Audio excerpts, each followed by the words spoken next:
पिछले हजारों सालों से भारत की जनता को ठगा जा रहा है। अलग अलग बहरूपी अलग अलग वेश में आते हैं, एक नैरेटिव चलाते हैं और जनता को बहकाते हैं। नमस्कार दोस्तों, मैं हूं ऋतिका पांडे और आज मैं आपको दो सच्ची कहानियां बताने वाली हूं। तय आपको करना है कि किस कहानी के नायक के साथ आपको आगे चलना है और किसको तवज्जो नहीं देना है। एक नाम है प्रोफेसर चेतन सिंह सोलंकी। इनका नाम पढ़े लिखे बिरादरी में भी बहुत कम लोगों को पता है।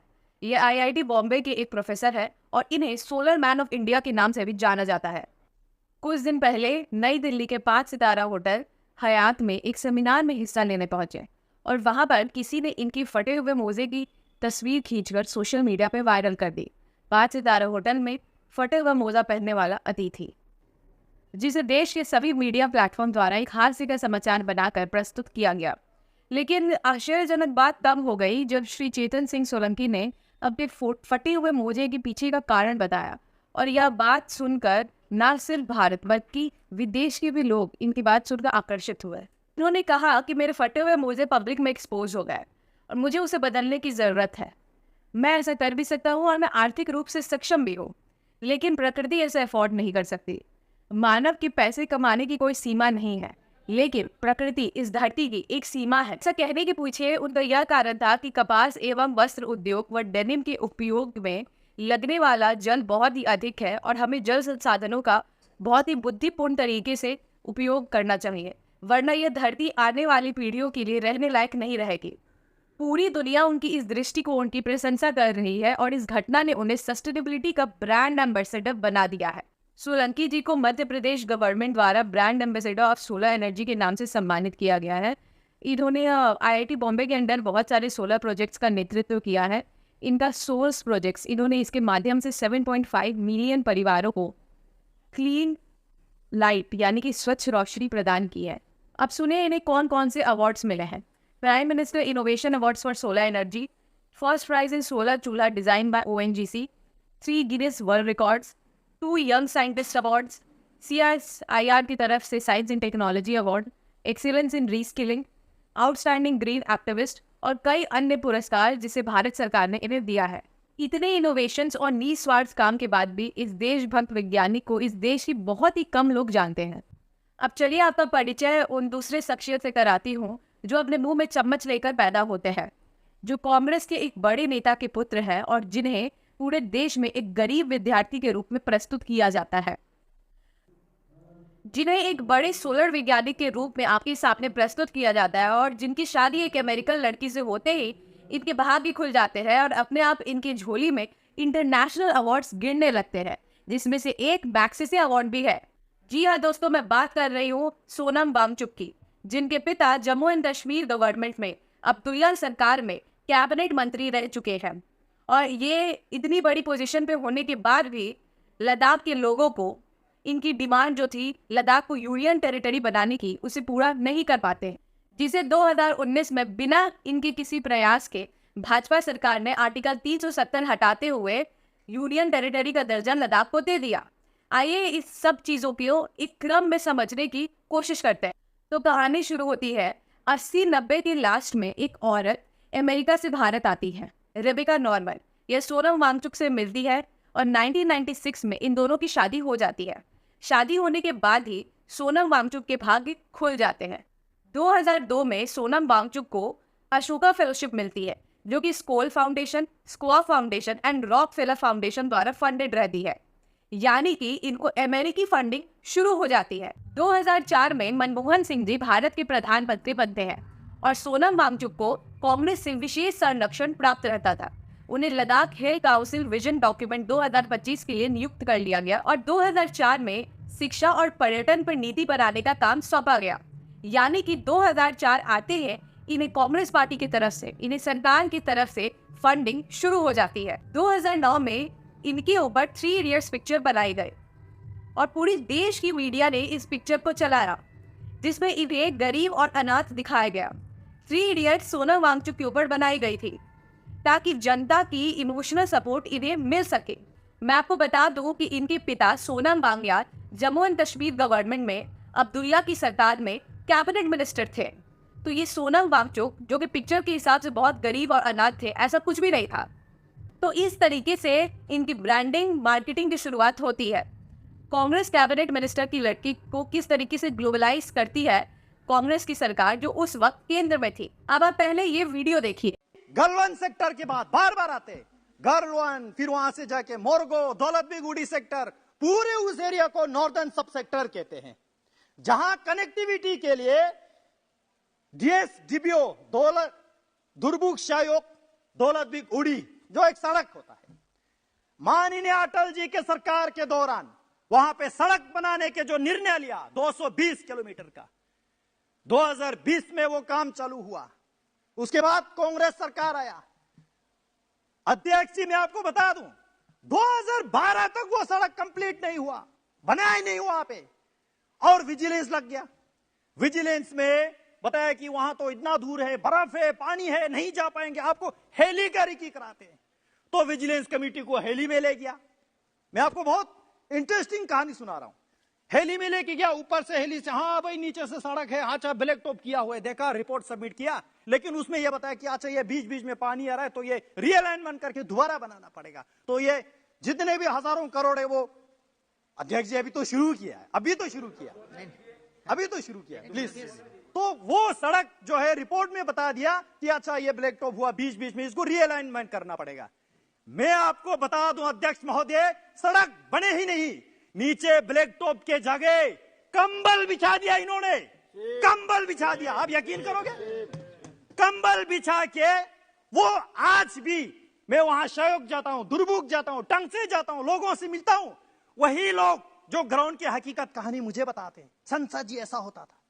लेकिन आज 2014 में मोदी जी की सरकार आए, तब से उस काम में रफ्तार पकड़ा, नए सिरे से शुरू किया। 2017 तक दौलतबेगुड़ी सेक्टर तक 220 किलोमीटर का सड़क चकाचक बना दिया। 2019 में माननीय रक्षा मंत्री राजनाथ सिंह वहां जाके 500 मीटर के गलवन घाटी के सामने एक ब्रिज का इनॉग्रेशन होता है। यह बॉर्डर का इंफ्रास्ट्रक्चर नहीं है क्या? उस रोड के समेत 37 ब्रिज। इस वक्त सोनम सन क्या कर रहे थे जब कंबलों को बिछाकर रोड कारपेट के रूप में दिखाया जा रहा था? तो क्या उस वक्त लद्दाख इन महान एक्टिविस्ट के लिए इंपॉर्टेंट नहीं था? अब आपको समझ आया कांग्रेस क्यों इन्हें ग्लोबलाइज कर रही है, क्यों इनकी मार्केटिंग कर रही है। अब 2016 में इन्हें स्विट्जरलैंड स्थित इंटरनेशनल कंजर्वेशन ऑफ नेचर द्वारा दिए जाने वाला international Fred M Packard award दिया जाता है। 2017 में इन्हें टीएन खोशो मेमोरियल अवार्ड मिला जो कि फोर्ड फाउंडेशन द्वारा फंडेड था, और 2018 में इन्हें इनका सबसे बड़ा अवार्ड मैग्सेसे अवार्ड मिलता है जो कि 100% फोर्ड फाउंडेशन द्वारा फंडेड था।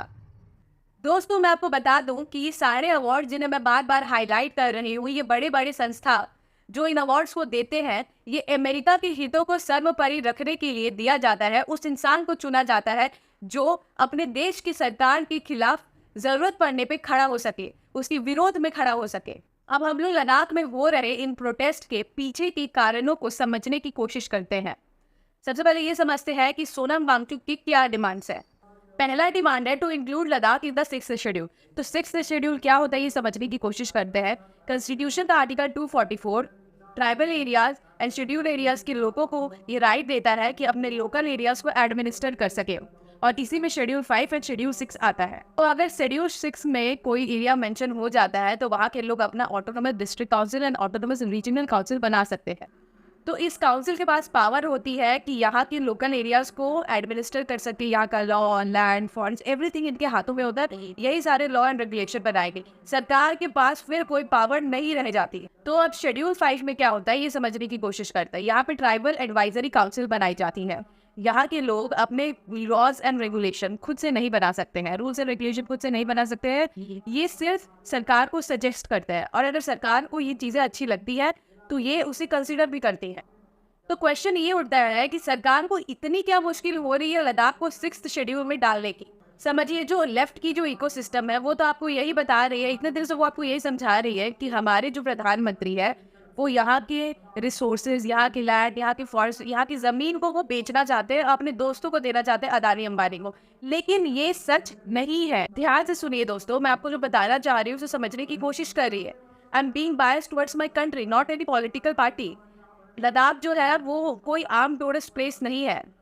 लद्दाख चीन के साथ सटी हुई सीमा है, ये बहुत ही संवेदनशील एरिया है। तो इस टाइम पे ऐसा तो हो नहीं सकता कि भारत अपना इंफ्रास्ट्रक्चर डेवलप ना करे।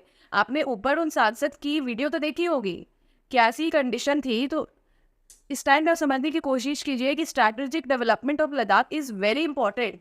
अब हम ये समझने की कोशिश करते हैं कि जो सोनम वांगचुक जी है वो किसके साथ बैठ के अपनी पॉलिटिकल डिमांड्स तैयार करते हैं और फिर 21 दिन के आमरण अनशन पर बैठ जाते हैं। सबसे पहले आप ये वीडियो देखिए।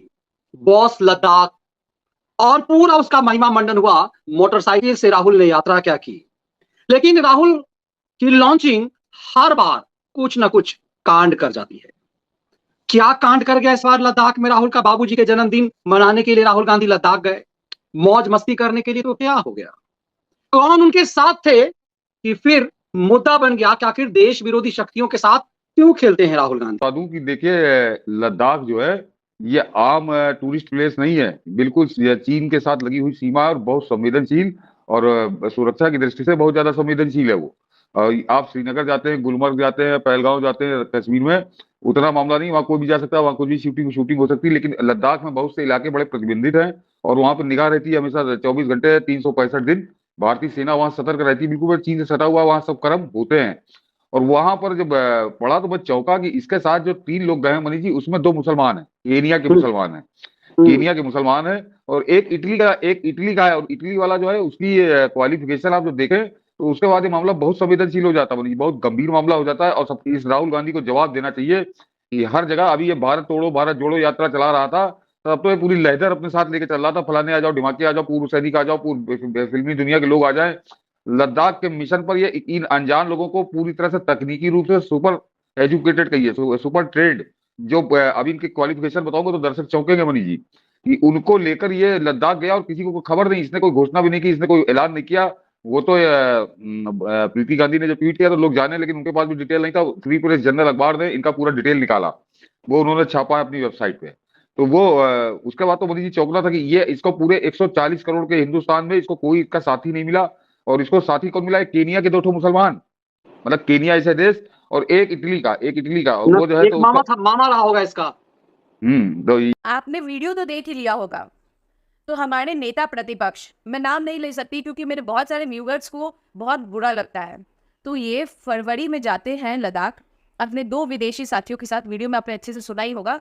और फिर उसके बाद ही ठीक 1 महीने बाद यानी कि मार्च 2024 में सोनम वांगचुक जी अपने दिव्य ज्ञान से ये सारे पॉइंट्स लेके आते हैं और अनशन पर बैठ जाते हैं। और हाल ही में आपने सुना होगा कि ये मोहनदास गांधी की तरह मार्च करते हैं, लद्दाख से 150 लोगों को लेके आते हैं नई दिल्ली। और जब दिल्ली पहुंचते हैं तो दिल्ली पुलिस इन्हें डिटेन कर लेती है। उसके बाद लोगों की सहानुभूति पाने के लिए ये अपना विक्टिम कार्ड प्ले करना शुरू करते हैं। तो देखिए, केंद्र सरकार कोई पागल नहीं है कि बिना वजह इन पीसफुल प्रोटेस्टर्स को डिटेन कर दें। देखा जाए तो लाखों लोग रोज दिल्ली आते हैं, लेकिन उनके पास ये दिव्य ज्ञान नहीं होता, देश विरोधी दिव्य ज्ञान नहीं रहता है उनके पास। आप समझिए, सोनम वांगचुक जी को ऑलरेडी इंटरनेशनल फंडिंग आ रही है। ये नहीं चाहते कि वहाँ पे कोई निर्माण हो, वहाँ पे कोई रोड कनेक्टिविटी हो, लद्दाख भारत का वीक पॉइंट बन के रह जाए। इसीलिए वो वहाँ के लोगों को भड़का रहे हैं कि वहाँ पे 6th शेड्यूल लाया जाए।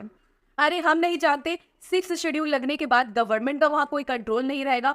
कल को अगर चाइना अटैक कर दे तो केंद्र सरकार को सबसे पहले ऑटोनोमस काउंसिल को रिक्वेस्ट करना पड़ेगा। जब मेन स्ट्रीम मीडिया ये सारी बातें आम जनता को नहीं बताएगी और कोई इंसान मेरे देश के खिलाफ साजिशें रचेगा तो ऋतिका तो बोलेगी